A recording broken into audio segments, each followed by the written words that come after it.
Fort Pitt was one of the most strategic spots in American history, and it played a pivotal role in our current national borders of North America.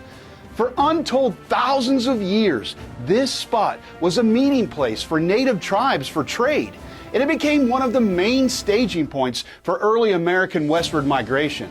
The Allegheny and Monongahela Rivers join here to form the Ohio River, making it a place that an empire must control. Fort Pitt was an extremely important outpost during the French and Indian War, the Revolutionary War, the Northwest Indian Wars, and even the War of 1812. In this video, I'll tell you the story of Fort Pitt, show you the sights, and explain its impact on our modern United States. Hey everybody, this is Colonel Carson with Family Tree Nuts, and recently we visited Point Park in Pittsburgh, Pennsylvania, the site of Fort Pitt, and I wanted to share its history with all of you.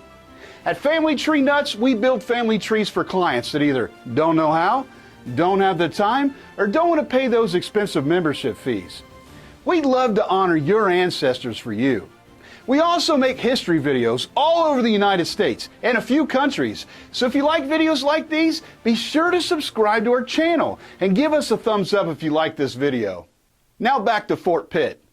For untold centuries, this important strategic spot was home of several American Indian tribes, and villages existed here off and on.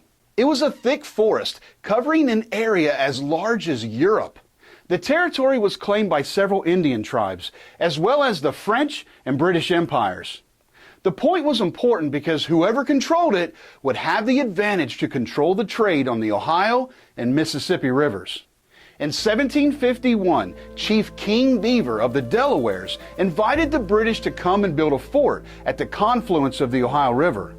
He said, "The French want to cheat us out of our country, but we will stop them.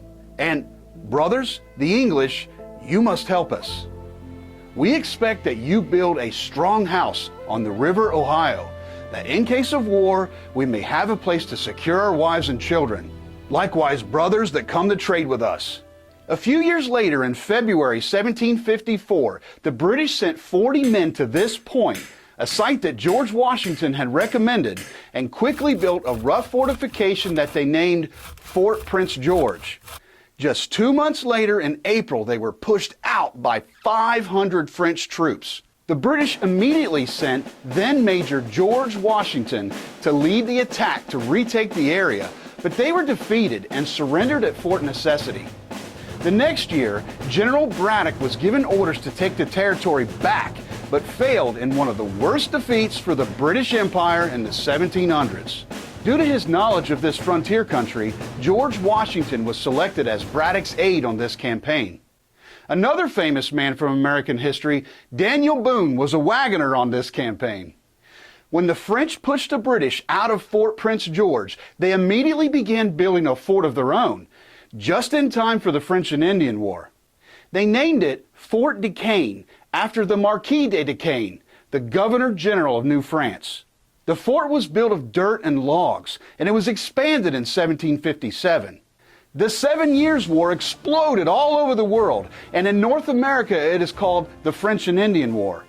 Battles were fought from eastern Canada to today's deep south, and pitted the French with their native allies against the British with their native allies, and sometimes native tribes against each other without either the French or the English. It was an important time that created the destiny of control of the continent.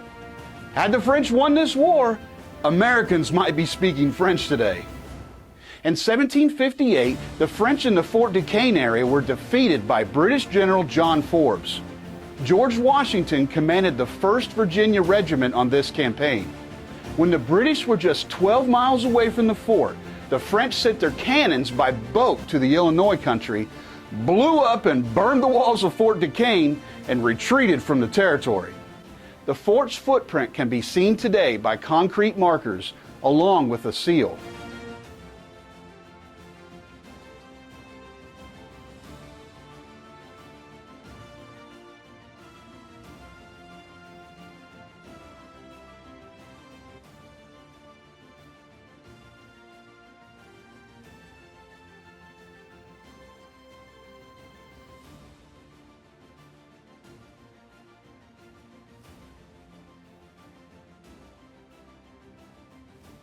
Upon taking possession of the area, General Forbes brought an army of 6,000 troops to the point. They built Fort Pitt and called the town Pittsburgh after William Pitt the Elder, a British politician in the House of Commons and Secretary of State for the Southern Department. The bricks for the fort were made on site and the stone was quarried in the area. Fort Pitt had 5 sides and was a half-mile in perimeter. The eastern side, or land side, was built of stone and brick. The back sides, or sides facing the Monongahela and the Ohio rivers, were made of dirt. Today, one of the bastions has been reconstructed in the original spot and houses the Fort Pitt Museum. Fort Pitt had 40 guns, 16,000 rounds of ammunition, and 2 tons of gunpowder, making it Great Britain's strongest fortification in the West. The fort was built to house 1,000 troops, but at the time of its construction, it rated 1 captain, 3 lieutenants, 1 surgeon's mate, 5 sergeants, 2 drummers, and 105 privates.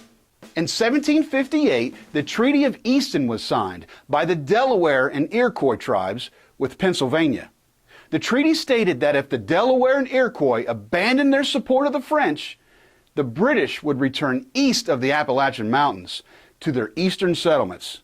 This was the only time that Pennsylvania returned land back to the Indians. The Treaty of Easton was a major turning point for the British in the French and Indian War. Without the Delaware and Iroquois support, the French were weakened and eventually defeated.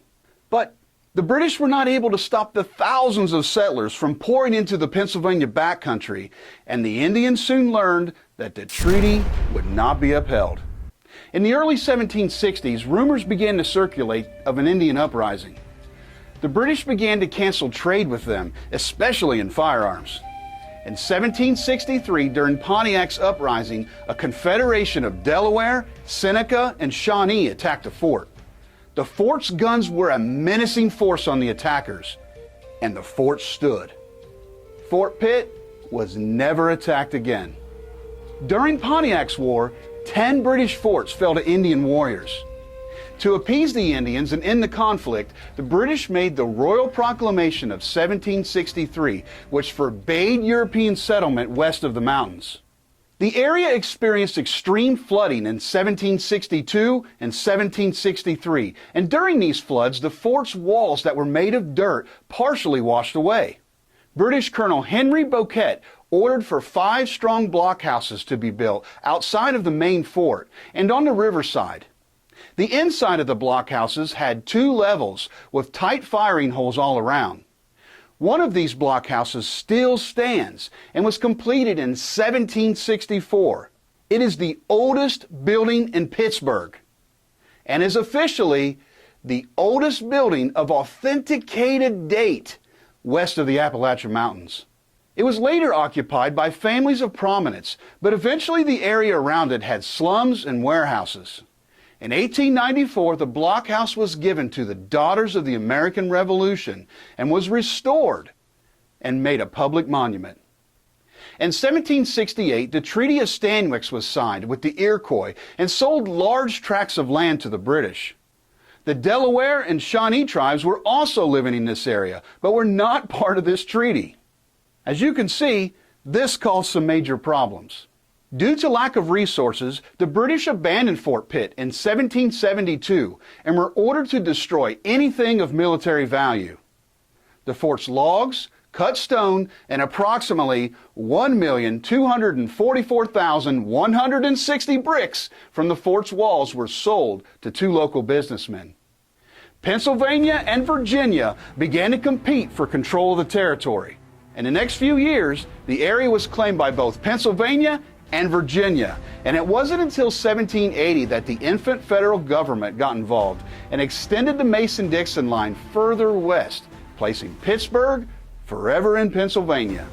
In 1770, George Washington met near here with Seneca chief Guyasuta.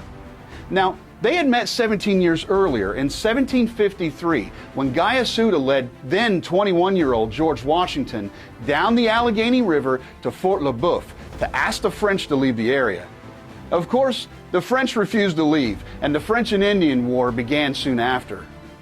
This time, Washington and Gaius Suda had an overnight fireside council and discussed the future of the Pittsburgh area. They certainly had differences of opinion. The meeting has been depicted in the bronze entitled Points of View by James A. West in 2006. The artwork is on a hillside overlooking the point at the confluence of the Allegheny and the Monongahela Rivers, which become the mighty Ohio River. Pittsburgh became an important place for trade and staging point for expeditions further west into the Kentucky and Ohio country. Beginning in the late 1760s, Pittsburgh along with the Cumberland Gap were considered entry points that one must pass in order to get to those areas that would soon explode with settlement. Thousands of families soon gathered in Pittsburgh before making the dangerous trip down the Ohio River, 18,000 of them in the year 1788 alone. Before the explosion of settlers into the West, Fort Pitt would become useful during the American Revolution. In 1776, Virginia took control of the fort and sent men to New Orleans to buy gunpowder that was shipped to Philadelphia and brought to Fort Pitt. This action was critical in securing the location for the American cause. In 1777, the Continental Congress declared Fort Pitt as the headquarters of the Western District of the Continental Army. In 1778, Fort Pitt's commander, General Edward Hand, was sent to punish the Indians that had joined the fight with the British. Some of his men came upon the Delaware and Muncie villages, who were peaceful at the time. Now, General Hand wasn't with his men at the time, but they killed women and a boy in what would soon be called the Squaw Campaign. General Hand was humiliated and asked to be relieved of command of Fort Pitt. The fort was then commanded by General Lachlan McIntosh, who launched an offensive against the British-held Fort Detroit. He established Fort McIntosh and Fort Lawrence, but lack of supplies caused him to abandon his campaign, and he also asked to be relieved of command of Fort Pitt. He was replaced by Colonel Daniel Brodhead. In 1779, Brodhead was ordered to march toward Fort Niagara to destroy hostile Indian towns and fields.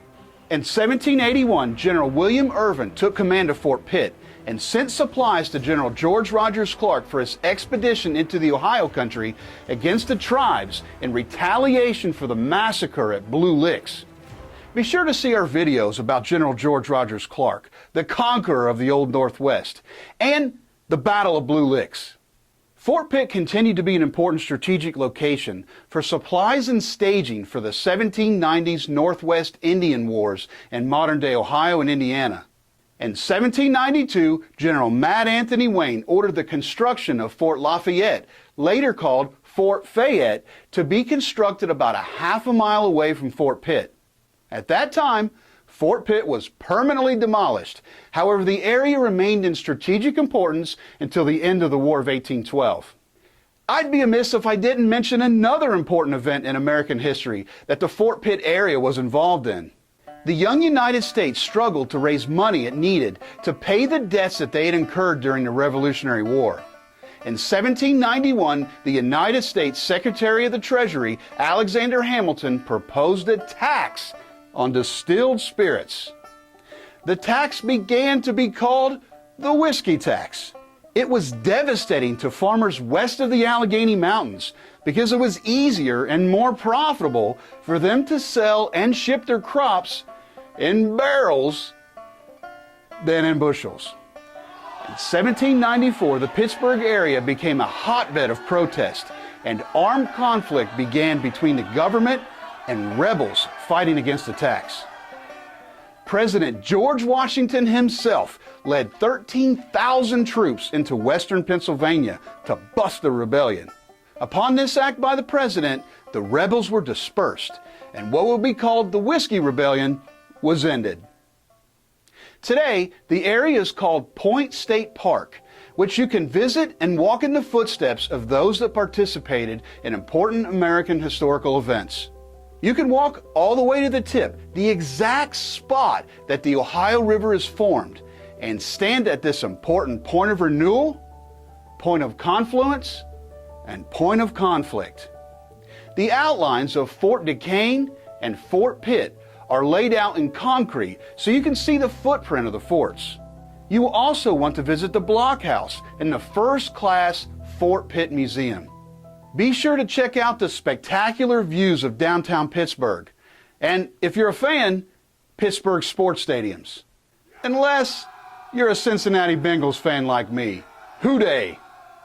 So, now we know some of the rich history of Fort Pitt and its important impact on American history. What do you think? Did you know that this historical treasure existed? What are your thoughts about the major events that took place here? Have you ever been here, or do you now plan to visit? We'd love to hear what you have to say in the comments below. We are proud to share this brief history of Fort Pitt with all of you. And remember, family tree nuts, let our nuts find the nuts in your family tree.